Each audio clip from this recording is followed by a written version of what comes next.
I rise this evening to announce that I introduced some legislation today dealing with the calamity that we have found at our airports with TSA. Something has to be done.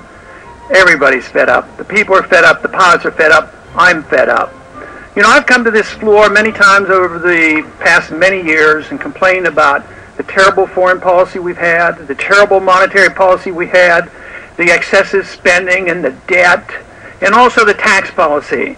But what we're doing and what we're accepting and putting up with at this airport is so symbolic of us just not standing up and saying enough is enough. I know the American people are starting to wake up, but our government, those in charge, Congress as well as the executive branch, are doing nothing. Yes, they're talking about maybe backing off and allowing the pilots go through. But can you think how silly the whole thing is?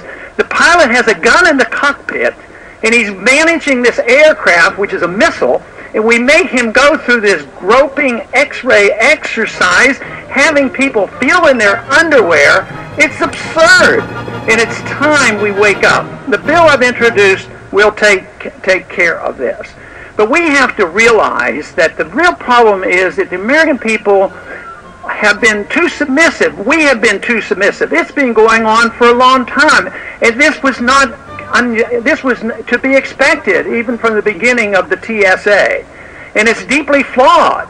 Private property should be protected by private individuals, not bureaucrats. But the bill that I've introduced will take care of it. It's very simple. It's one paragraph long. It removes the immunity from anybody in the federal government that does anything that you or I can't do. If you can't grope another person, and if you can't X-ray people and endanger them with possible X-ray, you can't take nude photographs of individuals, why do we allow the government to do it? We would go to jail if an individual, he'd be immediately arrested if an individual citizen went up and did these things, and yet we just sit there and calmly say, oh, they're making us safe. And besides, the argument from the executive branch is that when you buy a ticket, you have sacrificed your rights, and it's the duty of the government to make us safe. That isn't the case. You never have to sacrifice your rights. The duty of the government is to protect our rights, not to use them and do what they have been doing to us. The pilots, hopefully, will be exempted from this. But another suggestion I have that might help us, let's make sure that every member of Congress goes through this and get the X-ray, take a look, and make them look at the pictures, and then go through one of those groping pat-downs.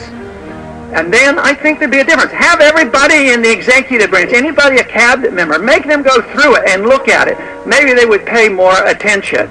But it doesn't work. This is not what makes us safer. This is preposterous to think that the TSA has made us safer. When you think about it, if you look at what's happened over the past 10 years, during this last decade, we lost 3,000 on a terrible, terrible day for America. But since that time, in this last decade, we have also lost 6,000 of our military personnel going over there and trying to rectify this problem. We have lost 400,000 people on our government-run highways.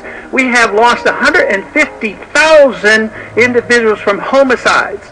So I think there's reason to be concerned, reason to deal with this problem. We're not dealing with it the right way. We're doing the wrong thing. And groping people at the airport doesn't solve our problems. What has solved our problems basically has been that they put a good lock on the door and they put a gun inside the cockpit. That's been the greatest boon to our safety. Safety should be the responsibility of the individual and the private property owner. But right now, we assume the government's always going to take care of us, and we are supposed to sacrifice our liberties. I say that is wrong. We are not safer. And we also know there are individuals who are making money off this. Michael Chertoff. I mean, here's a guy that was the head of the TSA selling the equipment. And the equipment's questionable. We don't even know if it works, and it may well be dangerous to our health.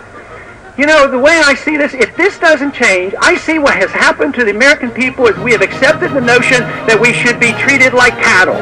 Make us safe, make us secure, put us in the barbed wire, feed us, fatten us up, and then they'll eat us. and we're a bunch of cattle, and we have to wake up and say, we've had it. I think this whole idea of an opt-out day is just great. We ought to opt out and make the point, get somebody to watch it, take a camera. It's time for the American people to stand up, shrug off the shackles of our government at TSA at the airport.